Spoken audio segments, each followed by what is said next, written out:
Hello students, good morning.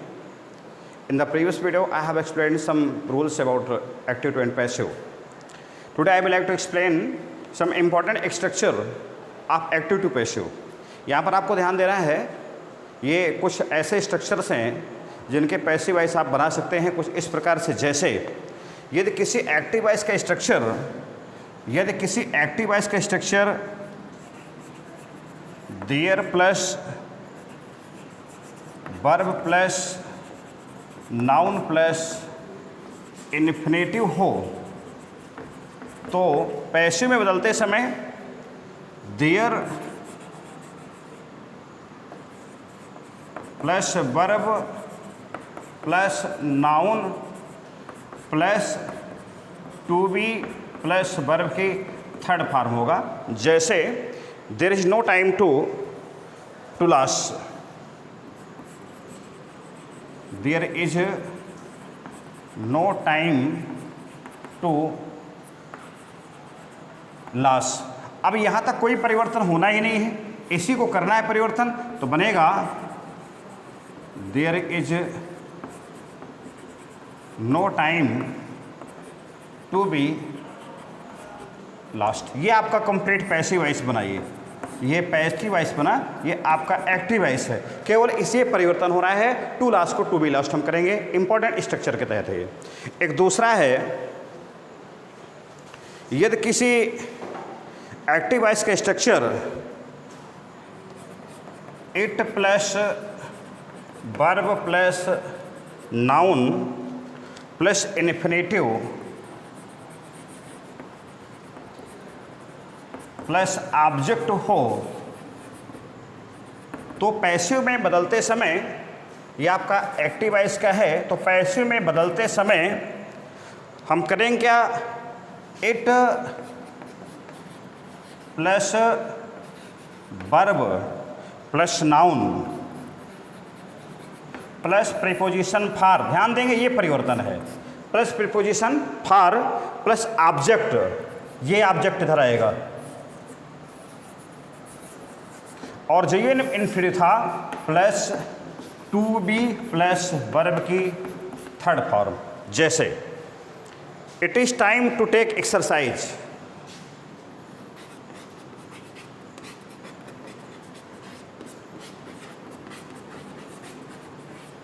To take exercise,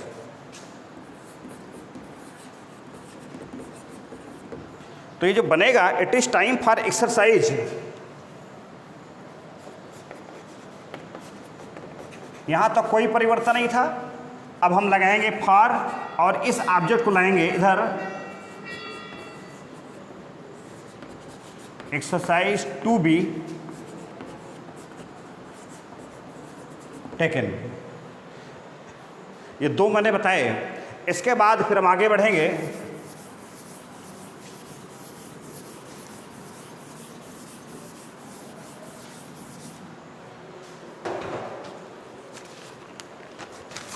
यदि किसी वाक्य में एक्टिव वॉइस का structure subject verb infinitive plus object हो तो, यदि किसी एक्टिव वॉइस का structure subject plus verb plus infinitive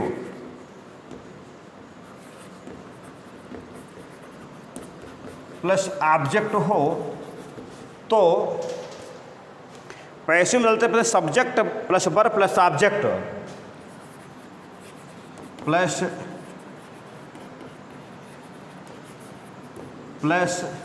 to be plus verb की थर्ड फॉर्म। जैसे I want someone to take photographs, I want someone to take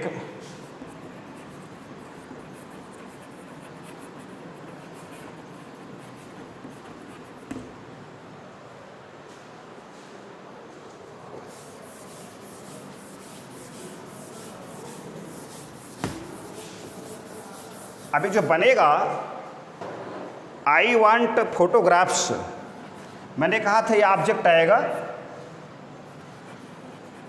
I want ये object है, यहाँ पर आ गया।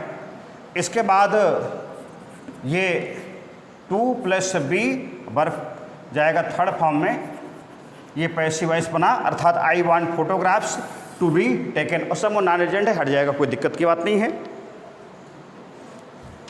इसके बाद यदि किसी एक्टिव वॉइस में लेट का प्रयोग हो, ध्यान समझेगा, मोस्ट इंपॉर्टेंट नियम, यदि किसी एक्टिव वॉइस में लेट का प्रयोग हो तो जैसे आपको सूत्र मिलेगा late plus object plus verb की फर्स्ट फॉर्म प्लस अंत में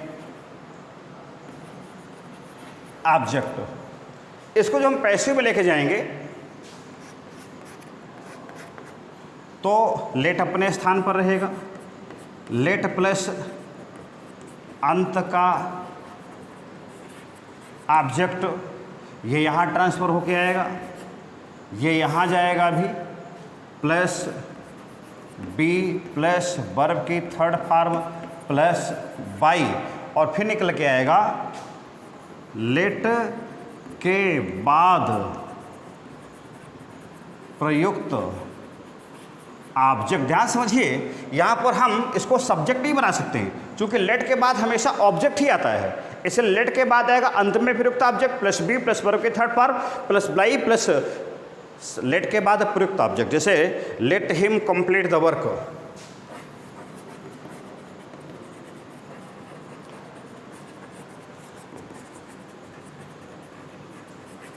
late him complete the work, let the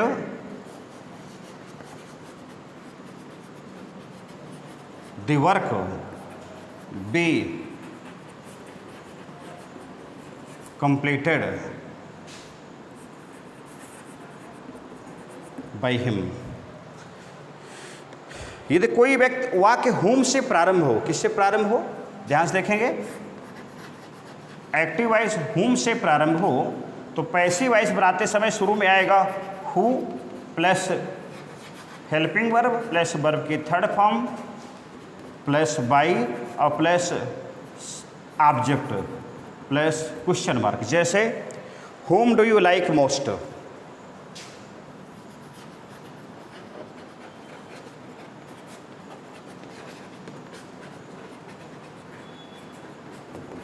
ये बनेगा who is,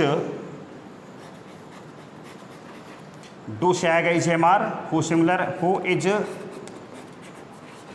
liked most by you.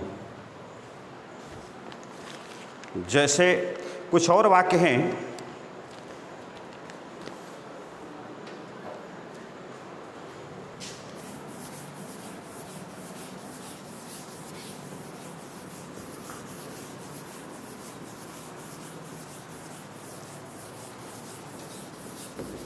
यदि कोई वाक्य हाउ मच हाउ मैनी से शुरू हो तो उसको पैसिव बदलते समय हम निम्नलिखित नियमों का प्रयोग करेंगे, ध्यान समझने का प्रयास करेंगे। कई बार गलती होती है इसको, अगर कोई वाक्य हाउ मच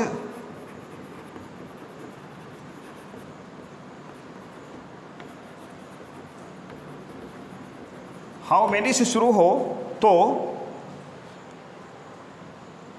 हम इसको पैसिव इस प्रकार से बनाएंगे, जैसे how many eggs do you eat every day,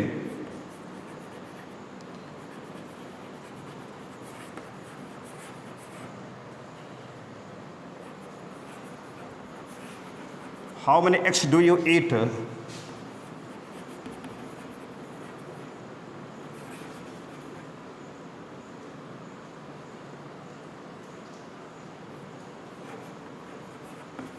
ये बना। अभी जो हाउ मेनी एक्स है क्या, ये तो एक क्वेश्चन वर्ड है। दूसरा क्या है, ऑब्जेक्ट है।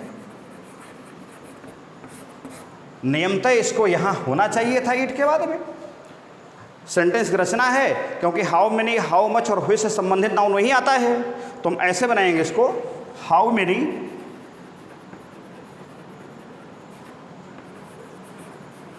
how many eggs are ये बहुवचन है, ईटन एवरी डे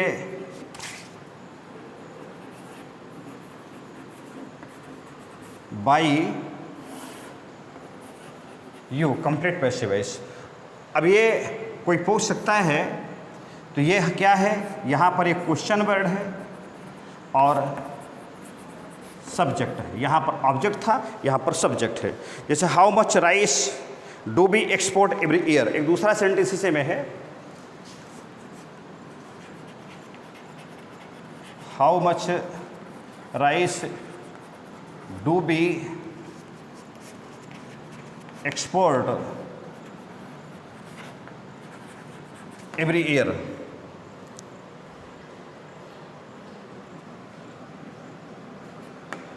तो ये बनेगा हाउ मच राइस